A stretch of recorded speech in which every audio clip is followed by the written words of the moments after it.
முதலமைச்சர் மு.க.ஸ்டாலின் தலைமையில் தமிழ்நாடு அமைச்சரவை கூட்டம் தொடங்கியிருக்கிறது. கூடுதல் விவரங்களோடு நிகரார் செய்தியாளர் கண்ணன், தொழில் முதலீடுகளை ஈர்ப்பதற்கான முதலமைச்சரின் வெளிநாட்டு பயணம் என பல்வேறு முக்கிய நிகழ்வுகள் குறித்து இன்றைய தினம் விவாதிக்க இருப்பதாக தகவல் வெளியாகி இருக்கிறது. இது குறித்த முழுமையான விவரங்கள். நிச்சயமாக தமிழ்நாடு முதலமைச்சர் மு.க.ஸ்டாலின் தலைமையில் தமிழ்நாடு அமைச்சரவை கூட்டமானது சற்று நேரத்திற்கு முன்பாக தலைமைச் செயலகத்தில் தொடங்கி நடைபெற்று வருகிறது. இந்த அமைச்சரவை கூட்டத்தை பொறுத்தவரையில் மிக முக்கியமாக தொழில் முதலீடுகளுக்கு அனுமதி அளிக்கப்படும் என்று எதிர்பார்க்கப்படுகிறது.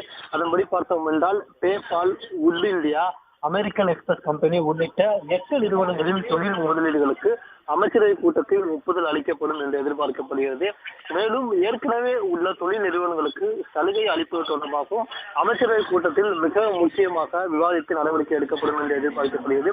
இந்நிலையில் தமிழ்நாடு முதலமைச்சர் மு.க.ஸ்டாலின் இந்த மாத இறுதியில் தொழில் முதலீடுகளை ஈர்ப்பதற்காக ஜெர்மனி மற்றும் இங்கிலாந்து நாட்களுக்கு அரசுமுறை பயணம் மேற்கொள்ள உள்ளார். அங்கு சென்று பல்வேறு தொழில் நிறுவனங்கள் பிரதிகளை சந்தித்து தொழில் முதலீடுகளை ஈர்க்க உள்ளார். அதன்படி அந்த பயணத்தில் எந்த தொழில் நிறுவனங்களை சந்திப்பது உள்ளிட்ட தொடர்பாகவும் இந்த அமைச்சரவை கூட்டத்தில் விவாதித்து முதலமைச்சரின் வெளிநாட்டு பயணத்திற்கு அமைச்சரவை கூட்டத்தில் ஒப்புதல் அளிக்கப்படும் என்று எதிர்பார்க்கப்படுகிறது.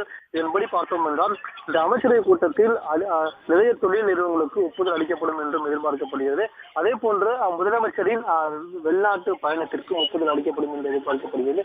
இதை தவிர்த்து ஆணவ கொலைகளை இயக்குவது தொடர்பாக புதிய சட்டம் இயற்றுவது தொடர்பாகவும் இந்த அமைச்சரவை கூட்டத்தில் விவாதிக்கப்படும் என்று எதிர்பார்க்கப்படுகிறது. முக்கியமாக இந்த அமைச்சரவை கூட்டத்தில் விவாதம் நடத்தி அதன்படி அடுத்த கட்ட நடவடிக்கை என்ன மேற்கொள்ளலாம் என்பது தொடர்பாகவும் இந்த அமைச்சரவை கூட்டத்தில் விவாதிக்கப்படும் என்றும் தகவல் வெளியாகி உள்ளது. உடனுக்குடன் செய்திகளை தெரிந்து கொள்ள சன் நியூஸ் பெல் ஐகானை கிளிக் பண்ணுங்க.